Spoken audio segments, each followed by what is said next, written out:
नमस्कार। अहिले नेपालमा फेरि एकपटक नागरिकताको र नेपालमा यो कहिल्यै पनि नटुङ्गिने जो एउटा नागरिकताको जो षड्यन्त्र हो, जो समस्या हो, यो के कारणले बारम्बार चाहिँ तपाईको यो समस्याको रूपमा उठाइन्छ र यसका पछाडि के छ र यो नेपाल विरुद्धको यो खेल कहिलेदेखि सुरु भयो, यो विषयमा सबै नेपालीहरू अलिकति स्पष्ट रूपमा बुझ्न र त्यही ढङ्गले चाहिँ तपाईको सोच बनाउन एकदमै जरुरी देखा परेको छ। नेपालमा धेरै प्रकारका समस्याहरू छन् हैन। देशको अस्तित्व, यहाँको सार्वभौम सत्ता, शान्ति सुरक्षा सबै कोणबाट धेरै समस्या छन्। जस्तो विदेशीले चाहिँ देश चलाइरहेको छ, शासन चलाइरहेको छ। एसएसपी सम्झौता हामीले हेर्यौं, नेपालभित्र अमेरिकन फौज उतार्न खोजिएको छ। नेपाल एकछिन कल्पना गरौँ, भोलि कुनै विदेशीले एउटा उपनिवेश बनाउन खोज्ला। समस्या धेरै छन्, तर ती के हुनुहुन्छ भने कुनै कालखण्डको निम्ति उत्पन्न हुने समस्याहरू हुन्। जस्तो नेपाल उपनिवेश भयो भने केही समयको निम्ति हुने हो, नेपालभित्र विदेशी फौज आयो भने केही समयको निम्ति आउने हो, अथवा चाहिँ नेपालका कुनै चाहिँ अब नेपालभित्र नेपालको कुनै जमिन चाहिँ विदेशीले अतिक्रमण गर्यो भने त्यो केही समयलाई हुने हो।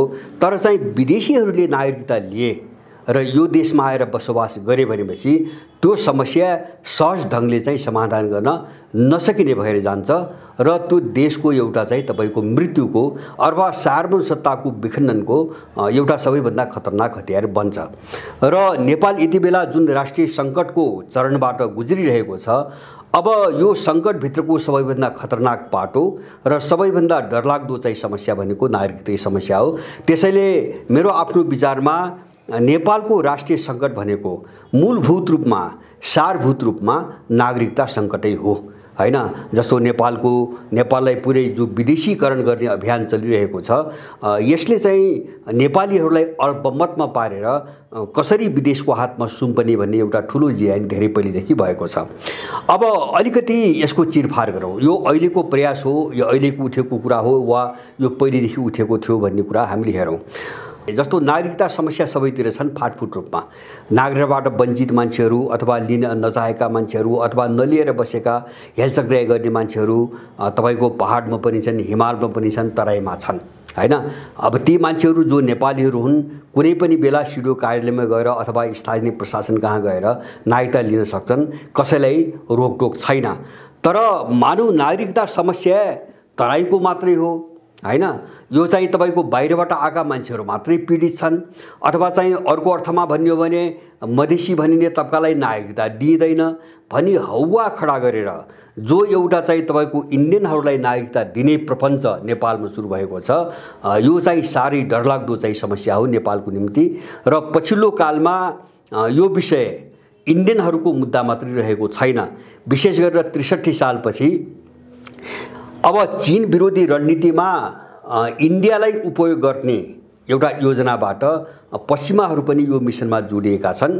किन भन्छ भने उनका आफ्ना सरकारहरू पनि छन्। नेपाली नागरिकता दिलाउनु पर्ने जस्तो शरणार्थीहरू छन्, तिब्बतीयनहरू छन्, रोहिङ्गाहरू ल्याएर उनले थुपारिरहेका छन्, भोलि अरू विदेशी आउलान्। र यस्ता सबैलाई नागरिकताको बाटो खोल्नको निम्ति अहिले युरो र पश्चिमा दुवै खालका शक्तिहरू नागरिकताथि लागि परेका छन्। म अलिकति यसको खेललाई 70 वर्ष यताको यो षड्यन्त्रलाई बुदागत रूपमा, विस्तृत रूपमा चाहिँ मैले यसपल्ट चिरफार गर्न खोजिरहेको छु। अब यसले नेपाललाई कता लग्न खोजिरहेका छन् उनीहरू। जस्तो सबभन्दा पहिले यो विदेशीहरूलाई, विशेष गरेर त्यो बेलाको परिस्थितिमा इन्डियनहरूलाई नागरिकता दिने एउटा कानुन बन्यो पहिलोपटक 2009 सालमा। त्यो कसले बनायो भन्छ भने इन्डियाबाट नेपालको प्रशासनिक नीति अथवा प्रशासनिक पुनर्संरचना हैन। जस्तो प्रशासनिक नीतिदेखि लिएर प्रशासनिक संरचना सबै चाहिँ तयार पार्नु भनेर इन्डियाबाट एउटा कमिसन आएको थियो, बुच कमिसन भन्ने एउटा कमिसन आएको थियो। र त्यसले जो तयार पारेको प्रशासनिक नीति र संरचना हो, नेपालमा अहिलेसम्म त्यसैले काम गरिरहेको छ, त्यसमा सुधार पनि भएको छैन। त्यही बुच कमिसनले एउटा नागरिकता चाहिँ तपाईको कानुन बनायो र मन्त्री परिषदबाट पारित गर्न लगायो। त्यसमा के भनियो भन्छ भने 2007 सालपछि नेपालमा बसोबास गरेका तपाईको भारतीयहरूलाई किटान गरेर भारतीयहरूलाई नेपालको आदिवासीको नाताले वंशजको नागरिकता दिने एउटा कानुन बनायो। आदिवासीको नाताले इन्डियाबाट 7 सालपछि नेपाल छिरेका इन्डियनहरूलाई यहाँका आदिवासी हुन् भन्ने चाहिँ तपाईँको पदावली भिराएर उनलाई नागरिकता दिने एउटा कानुन बनायो मातृका कोइरालाको पालामा। त्यो दिनदेखि चाहिँ तपाईँको इन्डियनहरूलाई नागरिकता दिने यहाँ सुरु गर्यो। अब त्यसपछि अब त्यो ऐन 2019 सालमा राजा महेन्द्रले त्यो ऐन खारेज गरे र वंशजको नागरिकता र अङ्गीकृत नागरिकता, त्यो पनि एउटा निश्चित मापदण्डसहितको अङ्गीकृत नागरिकता बाहेक बाँकी जम्मै नागरिकता खारेज गरे र इन्डियनहरूले नागरिकता लिने चाहिँ तपाईँको बाटो बन्द भयो। अब पञ्चायत कालभरि लुकी छिपिकन अथवा पैसाले किनेर जस्तो कर्मचारी किनेर फाटाफुट्ट नागरिकता लिने प्रक्रिया त चलि नै रह्यो, तर सानो सङ्ख्यामा जसरी चोरी छिपे राज्यको प्रयोग के अरे चाहिँ शक्ति प्रयोग गरेर अथवा चाहिँ कुनै मान्छेसम्म सत्तामा रहेको व्यक्तिसम्म आफ्नो पहुँच बनाएर नागरिकता किन्ने प्रक्रिया त चलि नै रह्यो फाटफुट रूपमा। तर पञ्चायत कालभरिको अवधिमा डरलाग्दो किसिमले नागरिकता वितरण गर्यो जनमत सङ्ग्रहको बेला। सूर्यबहादुर थापा जो पञ्चायती राजनीतिमा विशेष रूपमा स्पेसल्ली चाहिँ इन्डियाको निम्ति काम गर्ने एउटा कुपात्र खलपात्रको रूपमा कुख्यात थिए पहिलेदेखि, उनले के गरे भन्छ भने पञ्चायतलाई जनमत सङ्ग्रहमा जिताउने बहाना बनाएर होइन नेपालमा जति इन्डियन छन् वा त्योभन्दा पनि इन्डियाबाट इन्डियन बोलाएर उनले जनमत सङ्ग्रहको नामावलीमा लाखौँ इन्डियनहरूको नाम राखे। त्यही नामावलीलाई आधार बनाएर पछि के कानुन बनाइयो भन्छ भने जनमत सङ्ग्रहको चाहिँ नामावलीमा नाम भएका मतदाता नामावलीमा नाम भएका सबैलाई नेपाली नागरिकता दिने भनेर एउटा चाहिँ तपाईँको ऐन बनाइयो।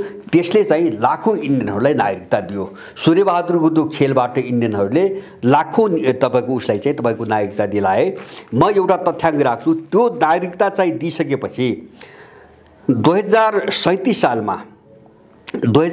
साल जुन 6 1980 को द स्टेटमेन्ट भन्ने एउटा भारतीय पत्रिकाले अङ्ग्रेजी भाषामा निस्कने पत्रिकाले के छाप्यो भन्छ भने नेपालमा 23,87,973 जना भारतीयहरूले नेपाली नागरिकता प्राप्त गरेको एउटा रिपोर्ट छाप्यो जन्म सङ्ग्रहपछि। सूर्यबहादुरले त्यो चाहिँ एउटा जघन्य अपराध गर्यो होइन, इन्डियनहरूको एउटा चाहिँ रणनीतिमा जघन्य अपराध गर्यो। अब त्यसपछि अर्को प्रयास भयो 2052 सालमा शेरबहादुरको सरकार हुँदा उनले बनाएको महन्त ठाकुरको कार्यदलले 2047 साल कार्तिकलाई आधार वर्ष बनाएर सबै विदेशीहरूलाई नागरिकता दिनुपर्ने चाहिँ प्रस्ताव राख्यो हैन। यसको व्यापक विरोध भएका कारणले यो कार्यान्वयन हुन सकेन। शेरबहादुरको गिरोहले त्यो कोसिस गर्यो 2052 सालमा त्यो कोसिस गर्यो। अनि 2054 सालमा लोकेन्द्र बहादुर चन्दको सरकारले जितेन्द्र देवको अध्यक्षतामा एउटा नागरिकता वितरण आयोग बनायो। त्यसले अनाधिकृत रूपमा लगभग चाहिँ 35,000 इन्डियनहरूलाई चाहिँ नेपाली नागरिकता वितरण गर्यो। 35,000 व्यापक रूपमा वितरण गर्यो र अब त्यो वितरणका विरुद्धमा तपाईको मुद्दा पर्यो र 2058 साल साउनमा सर्वोच्च अदालतले ती वितरण गरेका नागरिकताहरू रद्द गर्ने निर्णय गर्यो हैन। रद्द गर्ने निर्णय त गर्यो तर त्यो व्यवहारमा कार्यान्वयन गरिएन। जसले नेपाली नागरिकताले तिनले लिएको भए त्यसलाई चाहिँ खोज्ने अथवा त्यसलाई खारिज गर्ने काम सरकारको तर्फबाट भएन। अनि 2057 सालमा गिरिजा सरकारको पालामा राज्य संसदको राज्य व्यवस्था समितिले नागरिकता सम्बन्धी एउटा निर्णय गरेर अर्थ विधेयकभित्र घुसाएर चाहिँ तपाईको प्रतिनिधि सभाबाट पारित गर्ने कोसिस गर्यो। पारित पनि गर्यो र राष्ट्रिय सभाले त्यसलाई अस्वीकृत गरेर फिर्ता पठायो।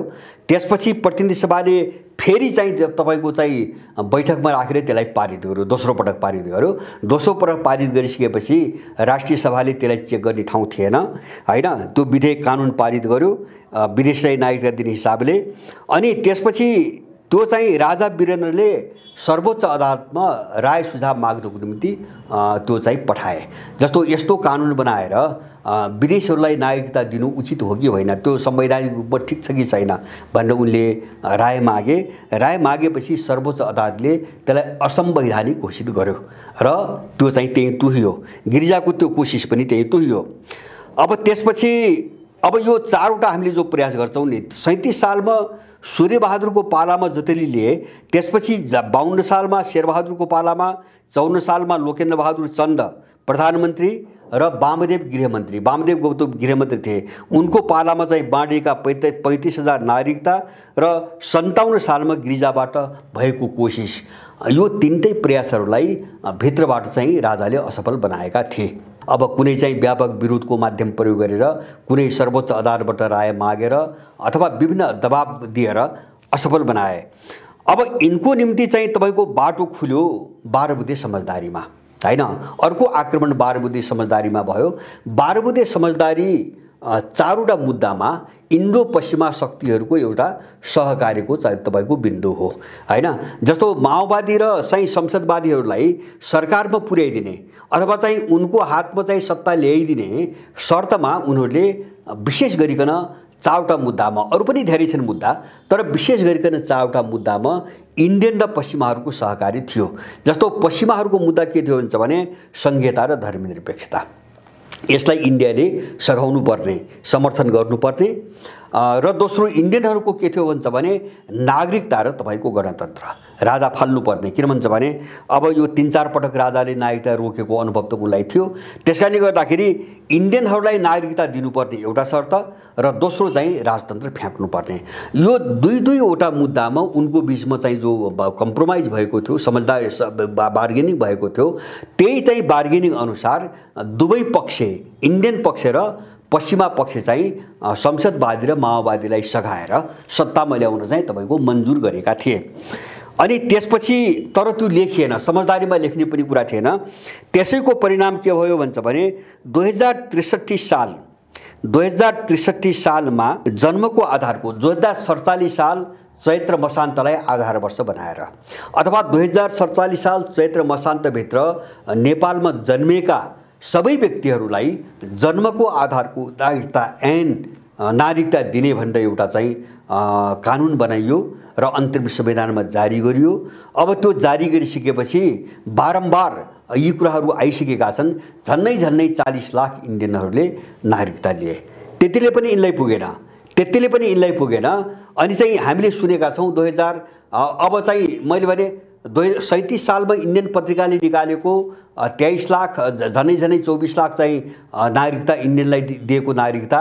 अब 37 सालपछि तिनबाट जन्मेका सन्तानहरू 63 साल पछि चाहिँ जन्मका आधारमा बाँडिएको नागरिकता, त्यो पनि त्यसबेला कसरी बाँडियो भन्छ भने कुनै कानुनको आधार होइन, मापदण्डको आधार होइन।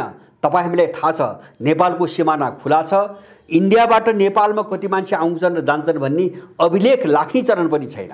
तर जन्मको आधारमा त्यो जन्मेको प्रमाणित गर्ने कुनै पनि आधार नेपालमा छैन। किनभने त्यसको रेकर्ड पनि यहाँ राखिँदैन, सिमाना पनि बन्द गरिँदैन। त्यसकारणले को मान्छे जन्मेको नेपालमा को होइन, कति वर्ष बसेको कुनै तथ्याङ्क छैन। तर उनले त्यो बेला कस्तो नियम बनाए, दलको सहमतिको नाममा बनेको। यिनी दलका जस्तो काङ्ग्रेस, एमाले, माओवादी र मधेसवादीहरू मध्ये कुनै 3 जना व्यक्तिले होइन सिफारिस गरेका जम्मैलाई नेपाली नागरिकता दिने, त्यो आधारमा त्यो बेला नागरिकता बाँडियो जन्मको आधारको। यिनीहरूले चाहिँ तपाईँको कोटा बाँडे, कुन दलले कति चाहिँ सिफारिस गर्न पाउने भनेर कोटा बाँडे। मन परी तपाईँको इन्डियन बोलाएर पनि दिए, यहाँ बसेका इन्डियनलाई पनि दिए। सीमावर्ती चाहिँ इन्डियन बजारहरूमा 500 रुपियाँमा तपाईँको नेपाली नागरिकताहरू बेचिए र झन्नै 40 लाख इन्डियनले त्यो चाहिँ 1.5 वर्षको अवधिमा चाहिँ नेपाली नागरिकता लिए। त्यसपछि 68 साल भदौमा हैन 68 साल भदौमा बाबुरामको सरकारको मन्त्री परिषदले जो 63 सालपछि जन्मको आधारको नागरिकता लिएका विदेशी छन्, विशेष गरिकन इन्डियनहरू, तिनका सन्तानलाई वंशजको नागरिकता दिने, तिनका सन्तानलाई जन्मको आधारको नागरिकता लिएका इन्डियनहरूका सन्तानलाई वंशजको नागरिकता दिने भनेर एउटा चाहिँ तपाईँको आदेश जारी गर्यो। मन्त्री परिषदबाट आदेश जारी गर्यो। त्यो बेला चाहिँ गृहमन्त्री सायद विजय कुमार गच्छेदार थिए। अब अनि त्यो गृह मन्त्रालयले त्यही क्याबिनेटको निर्णयअनुसार देशभरिका सिडिओ कार्यालयहरूलाई अब त्यो जन्मको आधारमा नागरिकता लिएका विदेशीहरूका सन्तानलाई वंशजको नागरिकता दिने भन्ने एउटा आदेश जारी गर्यो। त्यो बेला धेरै चर्चामा आयो। झापाको सिडिओले त्यो काम गर्ने इन्कार गरे। इन्कार गरेपछि उनलाई त्यहाँबाट जबरजस्ती सरुवा पनि गरियो। त्यो निकै चर्चित त्यो घटना थियो। तर यो निर्णय चाहिँ सर्वोच्चबाट रोकियो। सर्वोच्चमा मुद्दा परेपछि यो निर्णय रोक्यो, यसको कुनै कानुनी आधार थिएन।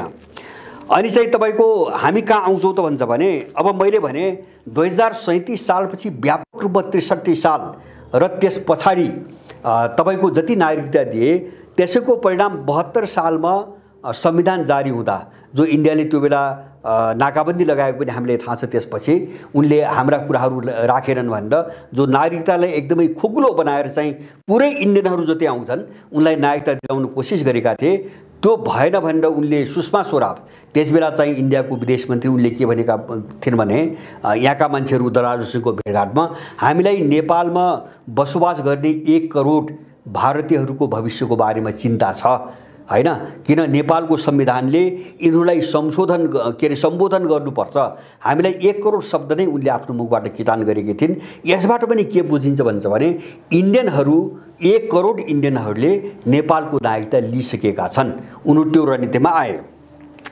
अनि 72 सालको संविधान चाहिँ तपाईँको बन्ने बेला एउटा प्रावधान के राख्यो, 68 सालमा बाबुरामले जो कोसिस गरे जन्मको आधारमा नागरिकता लिएका विदेशीका सन्तानलाई वंशजको नागरिकता दिने भनेर जुन आदेश जारी गरेका थिए त्यसलाई चाहिँ संविधानमा हालियो। र संविधानमा के लेख्यो भन्छ भने 63 सालपछि जन्मको आधारको नागरिकता लिएका हैन सबै चाहिँ विदेशीहरूका सन्तानलाई वंशजको नागरिकता दिने भनेर भन्यो। र त्यो समय खिचेर 2072 सम्म ल्याइयो हैन। जस्तो 72 सालसम्म, जस्तो मैले भने 47 साल चैत्र मसान्तलाई आधार वर्ष बनाइएको थियो। तपाईको चाहिँ अन्तरिम के अरे चाहिँ यो संविधान जारी हुने बेला त्यो समय सीमालाई चाहिँ तानेर तपाईको 72 साल ल्याइयो हैन। अब 72 साल ल्याइयो। अब यसरी चाहिँ तपाईको नागरिकतामाथि बारम्बार आक्रमण भइरहेको छ। अब यहाँ अलिकति म चाहिँ यो प्रसङ्गलाई यो खतरालाई कहाँ जोड चाहन्छु भने यही रणनीति अपनाएर जस्तो धाक धम्की दबाब एउटा कमजोर देश भएको नाताले विभिन्न हत्कण्डा अपनाएर के अरे चाहिँ तमिलनाडु इन्डियाको तमिलनाडुबाट गएर जो श्रीलङ्कामा काम गर्न गएका तमिलहरू हुन्, तमिलहरूलाई लाखौँलाई नागरिकता दिलायो र तिनै तमिलहरूलाई प्रयोग गरेर उनले चाहिँ 30 वर्ष गृहयुद्ध गरायो। यद्यपि पछाडि त्यही तमिलसँग लडाईँ भयो इन्डियाको हैन, त्यही कारणले राजीव गान्धी पनि मारिनु पर्यो। तर एलटिटिई गठन गरेर श्रीलङ्कामा चाहिँ गृहयुद्ध उठाउने र उत्तर पूर्वी श्रीलङ्कालाई स्वतन्त्र राष्ट्र बनाउने जो अभियान एलटिटीले चलायो त्यसका पछाडि सबै इन्डियाले काम गरेको थियो। सुरुदेखि उसले त्यो मद्दत गर्यो र किन श्रीलङ्कालाई टुक्र्याएर त्यसको एउटा चाहिँ महत्त्वपूर्ण भूभाग कब्जा गर्नको निम्ति त्यसले चाहिँ 30 वर्ष श्रीलङ्कालाई गृहयुद्धमा फसायो। यस्तै खेल तपाईको फिजीमा भयो। फिजी एउटा सानो देश हैन, अब एउटा दक्षिणी प्रशान्त क्षेत्रमा पूर्वतिर रहेको एउटा सानो देश। अब त्यहाँ चाहिँ व्यापार गर्न गएका सारा इन्डियनहरूलाई नागरिकता बनाउनको निम्ति दबाब दिएर धम्काएर लाखौंको संख्याका भारतीयहरूलाई फिजीकरण गर्यो, फिजीको नागरिकता दिलायो र अन्तिममा के भयो भन्छ भने झनै जनसङ्ख्या नै इन्डियनहरूको बढी हुने स्थिति आयो। जबकि फिजी भनेको इन्डियाबाट हजारौं किलोमिटर टाढाको देश हो हैन, अस्ट्रेलिया भन्दा पनि पूर्वतिरको दक्षिणी प्रशान्त क्षेत्रको देश हो, पूर्व उत्तरतिरको। अब त्यसपछि त्यहाँ के भन्छ भने अब 15-20 वर्ष अगाडि एउटा चुनाव भयो र एउटा इन्डियनले चुनाव जित्यो, महेन्द्र चौधरी भन्ने इन्डियनले चुनाव जित्यो र श्रीलङ्का अब इन्डियामा विलय गर्ने खतरा टटकारो आयो। जस्तो सिक्किममा जो इन्डियनहरूले गरे लेन्डुप दोजीलाई प्रयोग गरेर जो गरे, अब त्यही ढङ्गले चाहिँ फिजीलाई चाहिँ इन्डियामा गाभ्ने एउटा प्रपञ्च अगाडि बढेपछि फिजीको सेनाले विद्रोह गरेर महेन्द्र चौधरीको सत्ता चाहिँ अवतस्त गर्यो र फिजीलाई बजायो। फिजी त्यसरी जोगिएको छ। तर इन्डियनहरूको जो दबदबा हो जनसङ्ख्या त्यो अहिले पनि फिजीमा यथावत छ। नेपालमा उसले ठ्याक्कै त्यही रणनीति अपनाएको छ। कसरी चाहिँ तपाईको नेपालमा इन्डियनहरूको जनसङ्ख्याको बहुमत पुर्याएर कानुनी रूपमै अथवा चाहिँ लेन्डुप दर्जेले जो गर्यो, यद्यपि त्यहाँ इन्डियनहरू थिएनन् तर त्यस्तै इन्डियनहरूको यहाँ चाहिँ तपाईको संसदमै इन्डियनहरूको बहुमत बनाएर कसरी संवैधानिक रूपमै चाहिँ नेपाललाई क्याप्चर गर्ने भन्ने एउटा मोडेल, त्यो मोडेलको एउटा हतियार हो नागरिकता हैन। जस्तो हामीले फिजीको मोडेल भन्छौँ, श्रीलङ्काको मोडेल भन्छौँ हैन। श्रीलङ्काको मोडेल भनेको विद्रोह हो, युद्ध हो र देश टुक्र्याउने मोडेल हो। फिजीको को मोडेल भनेको जनसङ्ख्या बहुमत पुर्याएर सट्टै आफूमा गाप्ने मोडेल हो। अब यस्ता विभिन्न मोडेलहरूमा उनीहरू भुटानी मोडेल भनेको पुरै उपनिवेश बनाएर नव उपनिवेश बनाएर अब त्यहाँको सुरक्षा विदेश नीति लगायतका सारा चिजहरू आफूले चाहिँ म्यानेज गर्ने एउटा तरिका हो। अब यो विभिन्न विकल्पहरूमध्ये एउटा नागरिकतामा इन्डिया 2009 सालदेखि लागि परेको छ र मैले यहाँहरूलाई एउटा जानकारी गराउन चाहन्छु। 63 सालमा जन्मको आधारको नागरिकता ऐन बनाउँदा यिनै दलालले त्यसबेलाका यिनका निर्णय र सहमति हेर्नुहोस्, यिनै दलालहरूले एक पटकका लागि भन्ने भाषा प्रयोग गरेका छन्।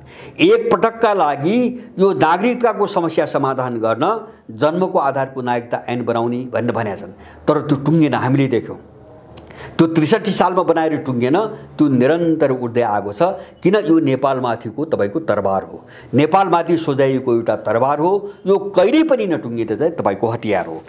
अझ नेपाललाई बर्बाद पार्नुको निम्ति यिनले राखेका केही प्रावधानको चर्चा म यहाँ गर्छु। एउटा चाहिँ तपाईँको नागरिकता विधेयकमा एउटा पोइन्ट के छ भन्छ भने जन्मको नागरिकता लिएका पनि विदेशी छन् तिनका सन्तानलाई वंशजको नागरिकता दिने भनेपछि यहाँ दुईटा कुरा भए।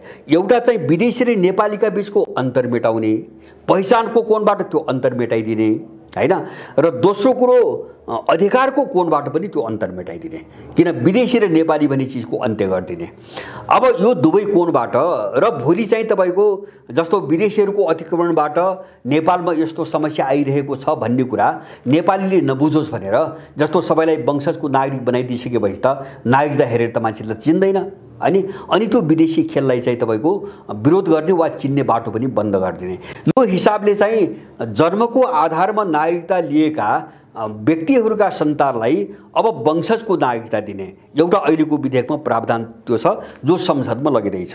दोस्रो, नेपालको भूमिभित्र भेटिएका हैन बेवारिसे बालबालिकाहरू हैन अथवा जसका बाउआमाको कुनै ठेगान छैन तिनी सबैलाई उमेरपछि वंशजको नागरिकता दिने हैन। मैले अघि नै पनि भने खुला सिमाना छ हैन, कसैलाई केही रोकटोक छैन।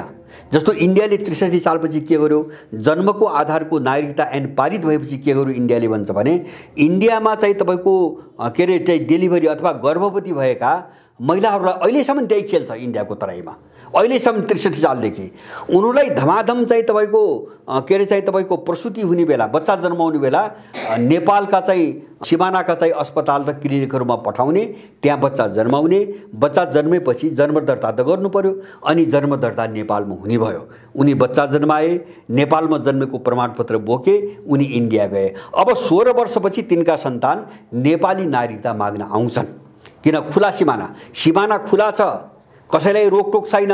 यस्तो अत्याचार तपाईँको 2063 सालदेखि अहिलेसम्म चलिरहेको छ र अब यो खुला सिमानाले भोलि चाहिँ तपाईँको जस्तो बेवारिसे सबै बच्चा हैन बाउआमाको पहिचान नभएका फालिएका कतै भेटेका सबैलाई वंशजको नागरिकता दिने हो भने भोलि इसाई साम्राज्यवादी शक्तिहरूको त्यो एउटा खेती धन्दा सुरु हुन्छ। किनभने यस्ता बेवारिसे बच्चाहरू इन्डियामा करोडौँको सङ्ख्यामा छन्, लाखौँको सङ्ख्यामा छन् हैन। तिनै मान्छेहरू यहाँ ल्याइन्छन्, नेपाली भूमिभित्र ल्याएर फ्याँकिन्छन्, तिनलाई भेट्टाएको जस्तो गरिन्छ, अनाथालयमा राखिन्छ र 16 वर्षपछि तिनलाई नेपाली नागरिकता दिन्छ, एउटा प्रावधान। तेस्रो प्रावधान एउटा जन्मको आधारको नागरिकता लिएका सन्तानलाई वंशजको नागरिकता दिने, दोस्रो नेपालको भूमिभित्र भेटिएका बेवारिसे बच्चाहरूलाई वंशजको नागरिकता दिने उमेर पुगेपछि, तेस्रो चाहिँ विदेशी बाबुबाट जन्मिएका अहिले कुनै विदेशीबाट महिला नेपाली छ, बाउ विदेशी छ, अहिले विदेशी छ, बच्चा जन्मिँदा विदेशी छ, तर त्यो विदेशीले भोलि नेपाली नागरिकता लियो भने त्यसका सन्तानलाई पनि वंशजको नागरिकता दिने भने बाउ विदेशी भए पनि अब उसले वंशजको नागरिकता पाउने। तेस्रो प्रावधान। चौथो, नेपालको नागरिकता लिएका 2 जनाले सिफारिस गरेका व्यक्तिहरूलाई नागरिकता दिने। मैले अघि नै भने 63 सालपछि 3 जनाको सिफारिस भनिएको थियो, अब अहिले त्यो घटाएर 2 जना, माने 2 जना कुनै स्थानीय प्रतिनिधि भनेको छ हैन, स्थानीय चाहिँ चुनावबाट जितेका कुनै 2 जना प्रतिनिधिले सिफारिस गरेको कुनै पनि व्यक्तिलाई नेपालको नागरिकता दिने। अनि मैले भने त्यो स्थानीय निकायमा चाहिँ सयौंको सङ्ख्यामा इन्डियनहरूले जितिसकेका छन्, जो 63 सालपछि चाहिँ तपाईँको नेपाली नागरिकताले उनको 2 जनाको सिफारिसमा नेपालको नागरिकता दिने। चौथो प्रावधान। पाँचौं प्रावधान, विदेशी महिलालाई विवाह गर्ने बित्तिकै नागरिकता दिने हैन, जो अहिले सबभन्दा ठुलो विवादको विषय छ यहाँ हैन। जस्तो कुनै विदेशी महिलाले नेपाली पुरुषसँग बिहा गर्यो अनि उसले बिहा गरेको भोलिपल्टै नेपाली नागरिकता पाउनुपर्ने हैन। जस्तो कुनै पनि देशमा, संसारमा कुनै पनि देशमा छैन यस्तो प्रावधान हैन। एउटा समयसम्म बस्नुपर्छ, एउटा अवधिसम्म परीक्षण हुनुपर्छ, तर तुरुन्तै त्यसलाई चाहिँ तपाईको नागरिकता दिनुपर्ने भन्ने एउटा प्रावधान छ। 6औं प्रावधान के छ भन्छ भने बाबुको पहिचान नभएको हैन। जस्तो कुनै चाहिँ महिलाबाट कुनै बच्चा जन्मियो र महिलाले के भन्यो भन्छ भने यसको बाउको पत्तो छैन हैन भन्ने उसले घोषणा गरी, उसले सो घोषणाको आधारमा भन्यो, आमाले गरेको सो घोषणाको आधारमा के घोषणा, यसको बाबुको कुनै पत्तो छैन अथवा मैले यसको बाबु चिन्दिन, पहिचान छैन भने अब त्यस्तो सन्तानलाई उसको आमाको सो घोषणाको आधारमा वंशजको नागरिकता दिने हैन।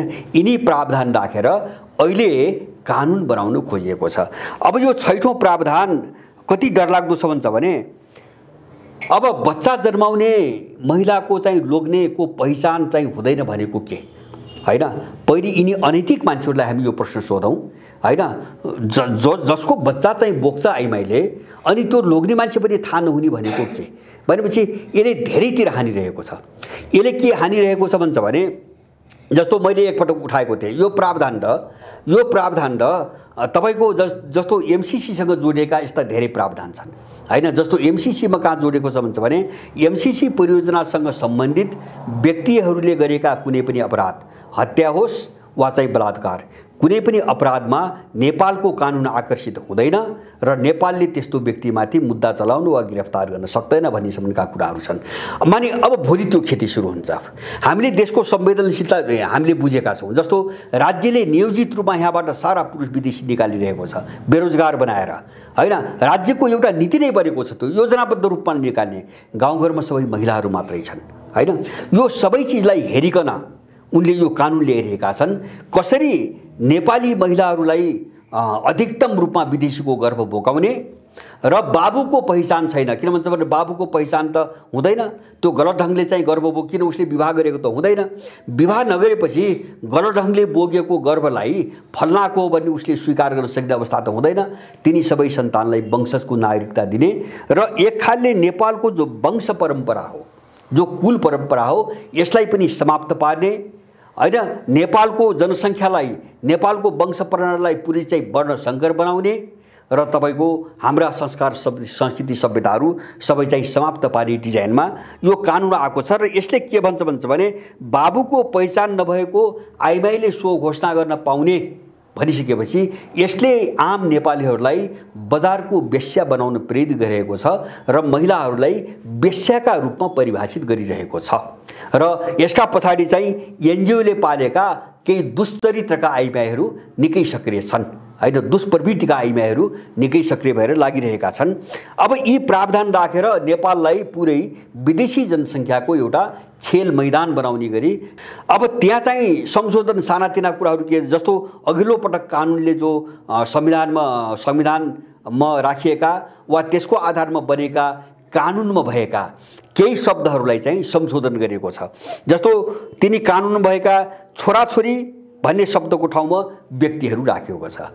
किन व्यक्ति भनेपछि संसारको कुनै पनि व्यक्ति पर्छ, व्यक्ति भनेको मान्छे हो। छोराछोरी भनेको निश्चित अर्थ दिन्छ, कसको हो भन्ने हुन्छ। व्यक्ति भनेपछि कहाँको हो भन्ने कुरा हुँदैन, संसारको कहीँको पनि हुन्छ हैन। जस्तो जन्मको आधारको नागरिकता ऐन बनाउँदाखेरि नेपालमा जन्मेका हैन, नेपाली भनिएको छैन, त्यहाँ नेपालमा जन्मेका व्यक्ति भनेको छ। व्यक्ति भनेपछि संसारको कुनै पनि ठाउँको मान्छे पर्छ।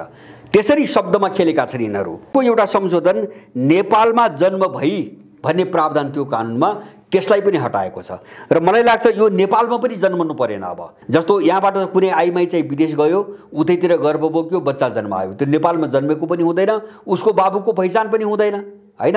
किनभने उता आफ्नो देशमा बस्छ, बिहा गरेको पनि होइन। त्यस्ताका सन्तान विदेशबाट बोकेर ल्याउने र तिनलाई नेपालको नागरिकता दिने, यसको निम्ति नेपालमा जन्म भई अथवा नेपालमा जन्मेको हुनुपर्ने भनी जो कानुनी प्रावधान थियो त्यसलाई पनि यो विधेयकबाट हटाइएको छ। अब त्यसपछि अर्को चाहिँ अघिल्लो कानुनमा, अहिलेसम्म भएको कानुनमा जन्मको आधारले नागरिकता 3 किसिमबाट, एउटा वंशजको आधारले, एउटा अङ्गीकृतको आधारले र अर्को जन्मको आधारले 3वटा श्रेणीमा वर्गीकरण गरिएको थियो। अहिले संशोधन विधेयकमा जन्मको आधारले भन्ने शब्द हटाइएको छ भने अबको यहाँ के गर्न खोजेको छ भन्छ भने यहाँ चाहिँ जन्मको आधारले नागरिकता लिएका मान्छे अब छैनन्, अबदेखि त्यो गर्न खोजिँदैछ भनेपछि कुनै पनि विदेशीले नेपालमा नागरिकता लिएको छैन अथवा चाहिँ यो विदेशी र त्यो नेपाली भन्ने चाहिँ तपाईको अब अन्तर छुट्याउन सक्ने अवस्था रहेन। त्यसकारणले यिनीहरूले जन्मको आधारले भनेर जो एउटा कानुनी प्रावधान थियो त्यो शब्दलाई, त्यो वाक्यांशलाई यिनले चाहिँ हटाएका छन्। अब यसको परिणाम मैले भन्छु 2063 सालसम्म आउँदा हैन, जस्तो 63 सालको अन्तरिम संविधान जारी हुँदासम्म नउठाइएका केही मुद्दाहरू म राख्छु। नागरिकता पछाडि इन्डियनहरूको कति खतरनाक खेल र त्यसमा अहिले पश्चिमाहरू पनि जोडिए, म यो पाटोलाई अलिकति पछि उठाउँछु।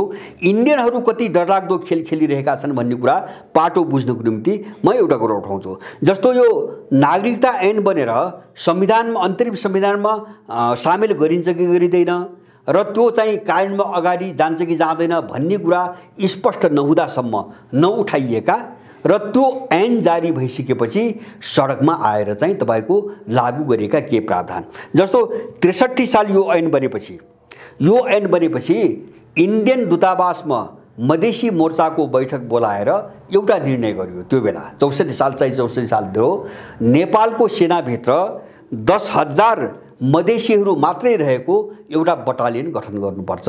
यो इन्डियन दूतावासभित्र भएको निर्णय हो र त्यो बैठकमा उपस्थिति इन्डियन राजदूतको छ। त्यो बेला इन्डियन राजदूतको उपस्थितिमा भएको बैठक हो। माने यो बटालियनको कन्सेप्ट माग किन उठायो मधेसवादी मोर्चाबाट भन्छ भने अब यो 10,000 को बटालियन भनेको इन्डियन बटालियन हो जसलाई जन्मको आधारमा उनीहरूले नागरिकता दिलाएका थिए।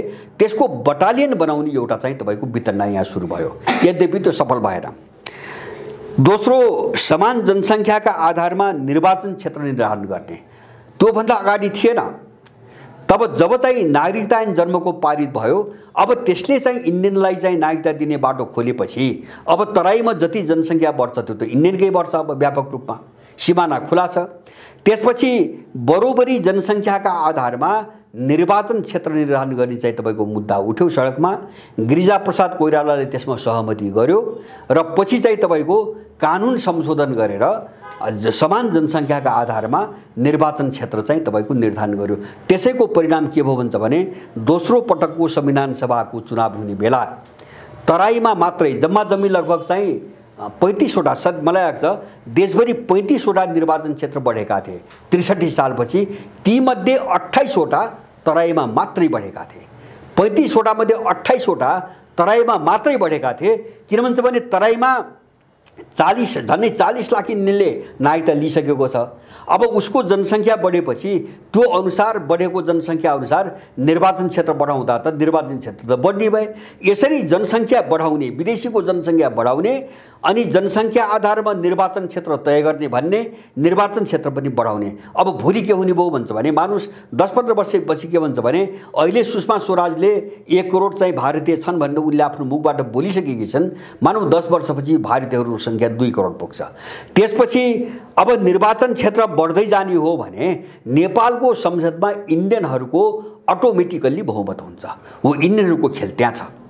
र अब निर्वाचन क्षेत्र बढाएर अब त्यो प्रतिनिधित्वको सङ्ख्या पनि बढाउने, नेपालको व्यवस्थापिका कब्जा गर्ने र संवैधानिक रूपमा सबै फैसला त्यहीबाट गर्ने, यो खेलबाट चाहिँ यो नागरिकता विधेयक अगाडि बढेको छ। जन्मको आधारको नागरिकता ऐन पनि यो कोणबाट आएको हो। यो एउटा मुद्दा उठ्यो यो ऐन पारित भएपछि। अनि संघीयता र आत्मनिर्णयको अधिकार पनि जन्मको आधारको नागरिकता ऐन पारित भएपछि मात्रै उठेको हो, त्योभन्दा अगाडि होइन। हामीले यो राम्रो बुझौँ। जस्तो धेरै मान्छेलाई भ्रम हुनसक्छ यो त दलहरूको एजेन्डा हो, यो त चाहिँ 61-62 सालको दलीय आन्दोलनको एजेन्डा हो, सबै झुट हो। यो मुद्दा जन्मको आधारको नागरिकता ऐन अन्तरिम संविधानमा हालिसकेपछि उपेन्द्र यादव नेतृत्वको त्यो बेलाको फोरमले हैन त्यो ऐन चाहिँ सार्वजनिक भएको झन्डै 1 महिनापछि सडकमा उठाएको मुद्दा हो आन्दोलन मार्फत। अनि त्यहाँ एउटा सहमति गरियो र चाहिँ संघीयतालाई स्थापित गरियो। संघीयता त 63 सालको संविधान जारी भइसकेपछि त्यो संविधान संशोधन गरेर थपिएको मुद्दा हो, सुरुमै संविधानमा आएको मुद्दा होइन। अनि त्यही बेला चाहिँ त्यसपछि एक मध्य प्रदेशको मुद्दा उठ्यो। मेचीदेखि महाकालीसम्म एउटै मध्य प्रदेश बनाउने मुद्दा उठ्यो। यो पनि त्यही जन्मको आधारको नागरिकता ऐनलाई हेरिकन उठाइएको मुद्दा हो। अब यहाँनिर चाहिँ हामीले बुझ्नुपर्ने, जस्तो अहिले पश्चिमाहरूको त्यसमा चाहिँ सहकारी कहाँ हो त भन्छ भने पश्चिमाहरूका दुईटा स्वार्थ छन्। इन्डियनहरूसँग यो नागरिकता मुद्दामा मिलेर नेपाल विरुद्ध चाहिँ तपाईँ आक्रमणका दुईटा कारण छन्। एउटा कारण उनलाई पनि केही तबकालाई नागरिकता दिलाउनु छ नेपालको जन्मको आधारमा, हैन? कसलाई दिलाउँछ? उनलाई तिब्बतीहरूलाई दिलाउँछ। अस्ति भर्खरै चाहिँ अमेरिकाको उपमन्त्री आइन्, उनले उठाइन्, उनलाई चाहिँ नागरिक सरह एउटा पहिचान हुने परिचय पत्र चाहिन्छ भनेर अस्ति भर्खरै उठाएर गइन्। यो पिपीको चाहिँ तपाईँको भन्दा थोरै अगाडि, पत्र सार्वजनिक हुनुभन्दा थोरै अगाडि एउटा चाहिँ जस्तो भुटानीहरू उनीहरूले धमाधम रोहिङ्गाहरू ल्याउँदैछन्, भोलि अरू ल्याउँछन्। त यिनी सबै नेपालमा जन्मेको नाताले नेपालको नागरिकता पाउने हकदार त भएका हुन् त। त्यसैले पश्चिमाहरूले केही शरणार्थीहरू खेरेर त्यसको नेपालीकरण गर्ने एउटा त्यो स्वार्थ छ। दोस्रो स्वार्थ के हो भन्छ भने जस्तो इन्डियनहरूलाई, जस्तो उनीहरूले भनेका छन् र तिम्रा एजेन्डा के हुन् हामी समर्थन गर्छौँ, हाम्रा एजेन्डा के हुन् तिमीले समर्थन गर, हैन? अब त्यो उनको दुईटा शक्तिको एउटा मिलनको एउटा बिन्दु के हो भन्छ भने चीनको विरोध। जस्तो स्वतन्त्र तिब्बतको मुद्दामा उनको सहकारी भएको छ, हैन? एउटा चाहिँ आफ्ना चाहिँ सरोकारका विदेशीहरूलाई नागरिकता दिने, दोस्रो चाहिँ चीन विरोधी मुद्दामा चाहिँ तपाईँको एक ठाउँमा उभिने। किन त्यो मुद्दा इन्डियनहरूको पनि हो, हैन? चीनलाई कमजोर बनाउने पश्चिमाहरूको त मुख्य रणनीति नै हो।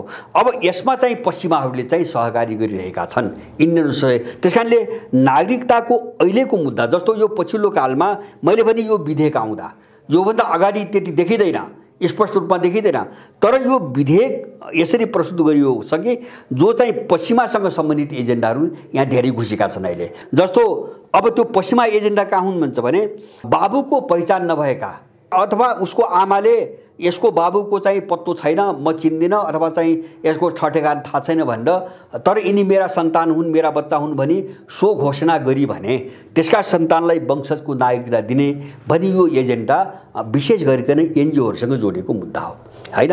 किनभने यो खेल खेल्न पश्चिमाहरूले एउटा ठुलो डिजाइन बनाइरहेका छन्, हैन? नेपालको महिलाहरूलाई कसरी मिसयुज दुरुपयोग गरेर समाप्त पार्ने भन्ने एउटा मिसनमा उनीहरू, जस्तो चाहिँ तपाईँको विदेशी बाउबाट जन्मेका र पछि त्यो विदेशी बाउले नागरिकता लिएको खण्डमा चाहिँ त्यसका सन्तानलाई वंशजको नागरिकता दिने भन्ने मुद्दा पनि धेरै सो पश्चिमाहरूसँग जोडिएको मुद्दा हो। किन यहाँ एनजिओ आइएनजिओबाट धेरै महिलाहरू उनीहरूले विदेश लग्छन्, घुमाउँछन्, राख्छन्, हैन? त्यहाँ राख्छन्, पेट भोकाउँछन् आदि इत्यादि यस्ता धेरै घटना छन् नेपालमा। अहिले पनि यिनी पार्टीका वरिपरि ठुल्ठुला नेत्री भनाउँदाहरू, हैन? विदेश जाने, एनजिओको तर्फबाट विदेश घुम्न जाने, पेट बोक्ने आउने र बच्चा पाउने। अब यो समस्यामा धेरै चाहिँ महिलाहरू यहाँ ग्रसित छन्। अब त्यो समस्यालाई समाधान गर्नुको निम्ति उठाइएको मुद्दा हो यो। मलाई के लाग्छ भन्छ भने यो विधेयकको पक्षमा मात्रै हैन कि तपाईको विदेशीहरूको जनसङ्ख्या यसरी नेपालमा बढाएर जो देश सक्ने रणनीतिमा बढिरहेका छन्, यी अपराधीहरूलाई यदि कुनै नेपाली हो भने ठाउँको ठाउँ नै मारिदिने एउटा सङ्कल्प गर्नुपर्छ, हैन? देश बचाउनेहरूको कुनै पनि बाटो छैन। जस्तो मैले अघि नै भने, जस्तो इजरायलको एउटा उदाहरण हो। मैले श्रीलङ्काको अलिकति कुरा अघि नै गरिसकेँ। अब त्यहाँको तामिल श्रीलङ्काको निम्ति सधैँभरिको समस्या भयो, सधैँभरिको। त्यसबाट श्रीलङ्का अब उम्किनै सक्दैन, हैन? अहिले त दबायो, एलटिटीलाई दबायो, तर त्यो तामिल त कुनै पनि बेला भोलि त्यही गर्छ, हैन? जस्तो फिजीको इन्डियन सधैँको निम्ति फिजीको घाँटीमा तरबार भयो। त्यो मात्र हैन, म तपाईलाई एउटा उदाहरण दिउँ इजरायलको। जस्तो इजरायलमा दोस्रो विश्वयुद्धपछि अमेरिकन र युरोपियनहरूको दोस्रो विश्वयुद्धमा जित भएपछि त्यो इजरायललाई एउटा यहुदी चाहिँ देश घोषणा गरे। विश्वयुद्धपछि जन्मेको देश हो त्यो, र संसारभरिका सबै यहुदी खेरे। इन्डियाबाट मात्रै लगभग 20,000 यहुदीहरू फर्केका छन् त्यो बेला इजरायलमा। युरोपबाट गए, सबै देशबाट गए, अमेरिकाबाट गए। आज चाहिँ लाखौँको सङ्ख्यामा यहुदी बस्ती बन्यो त्यहाँ, हैन? जबकि यहुदी नै थिएनन्, फाटफुट बाहेक यहुदी नै थिएनन्। अनि त्यो के भयो त भन्छ भने त्यो यहुदी राष्ट्र के भयो त भन्छ भने त्यो मध्यपूर्वमा जो इस्लामिक राष्ट्रहरू छन् उनको घाँटीमा सधैँभरिको तरबार भयो इजरायल। अहिलेसम्म पनि हामीले देखिरहेका छौँ। अब त्यो मुस्लिम जगतलाई नियन्त्रण गर्ने अथवा त्यसलाई समाप्त पार्ने एउटा पश्चिमाहरूको गतिलो हतियार भयो। त्यो हतियार नेपालमा बनाउन खोजिरहेका छन् जनसङ्ख्या अतिक्रमणबाट। त्यसकारणले कुनै नेपाली सच्चा नेपाली हो भने कुनै नेपाली यदि देशको निम्ति केही गर्छु भन्ने सोचमा छ भने यिनी अपराधीहरूसँग वारकी पारको लडाइँमा जानै पर्छ। यिनी आततायी, देशद्रोही, यिनी चाहिँ विदेशी टट्टु, विदेशी कुत्ता, यिनलाई चाहिँ मटिया मेट पार्ने, यिनलाई सखाप पार्ने एउटा बाटोमा हामी जानै पर्छ।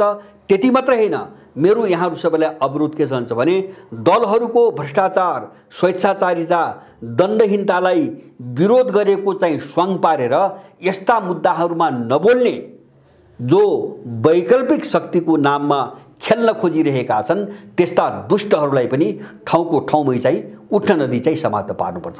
किन भन्छ भने सबै पुख्या छ, कोही दलको नाममा, कोही वैकल्पिकको नाममा, कोही स्वतन्त्रको नाममा, हैन।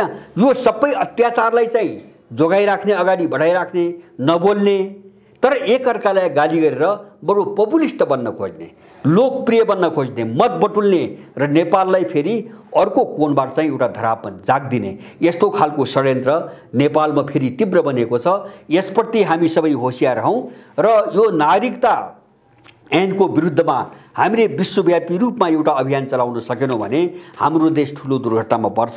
मेरो सबै नेपालीहरुसँग छ विनम्र अनुरोध छ, सबैसँग हामी यो मुद्दामा अत्यन्तै गम्भीर भएर अगाडि बढ्ने कोसिस गरौं। हस्, धन्यवाद।